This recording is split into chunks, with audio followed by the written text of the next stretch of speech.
huiles essentielles, ce sont des produits extrêmement concentrés pour lesquels il peut y avoir des risques. Et c'est très important en tant que professionnel de santé qu'on soit capable d'accompagner les patients sur ces risques. Je suis Marine Thierry-Duriot, je suis pharmacienne de formation et je dirige un organisme de formation continue à l'attention des professionnels de santé et notamment les équipes officinales.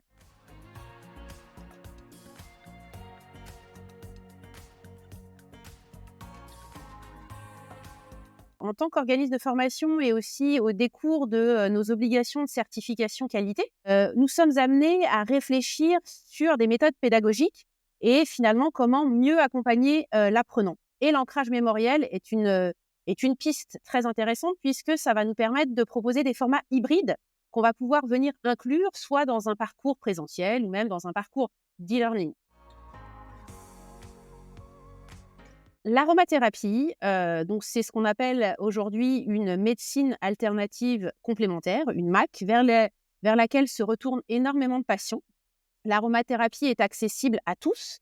Il y a énormément d'automédication. En plus, par ailleurs, on peut trouver de l'aromathérapie en dehors d'une officine. Et c'est vrai que nous avons une très forte demande des patients. Et il y a vraiment un besoin d'accompagnement de ces patients dans ce domaine. Pourquoi ? Parce que finalement, les huiles essentielles, ce sont des produits extrêmement concentrés pour lesquels il peut y avoir des risques. Et c'est très important en tant que professionnel de santé qu'on soit capable d'accompagner les patients sur ces risques qu'ils pourraient être amenés à prendre en pensant finalement qu'ils font bien. Et malheureusement, il peut y avoir des accidents.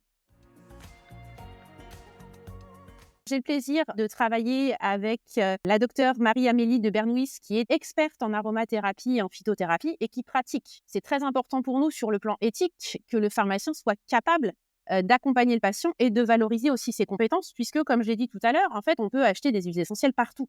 Et donc, la valeur ajoutée, elle est à la pharmacie et c'est très, très important qu'on puisse accompagner correctement nos patients. Et donc, c'est une thématique qui nous tient à cœur, puisque vous avez beaucoup d'automédication dans ce domaine.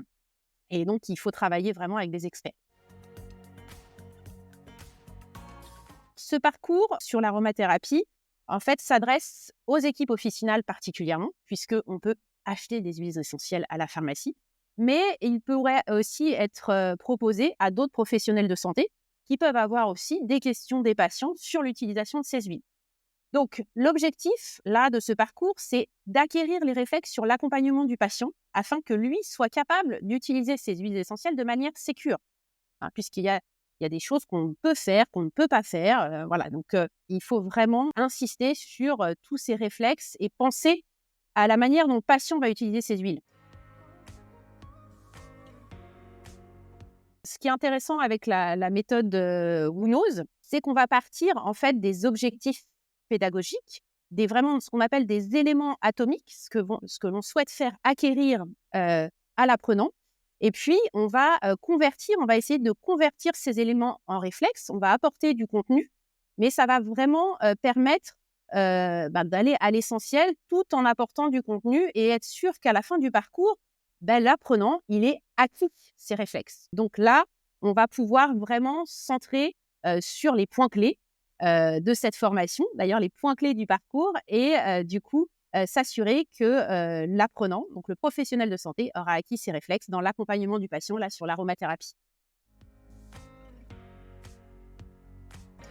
Cet accompagnement se fait en plusieurs étapes. Les remarques sont toujours pertinentes, on est dans la construction et donc je remercie Wunose pour cette efficience et c'est vrai que au final, l'objectif, c'est que l'apprenant acquiert des compétences, mais aussi qu'il ne passe pas trop de temps sur des compétences qu'il a déjà. Parce que c'est aussi le problème. Si, même en présentiel, par exemple, vous passez beaucoup de temps sur un point, puis vous avez peut-être une partie des apprenants qui connaît déjà et qui va s'ennuyer un peu. Et donc là, l'avantage, c'est que si ce point est acquis, bien, l'apprenant va se concentrer sur les points à acquérir là où il est un petit peu plus faible.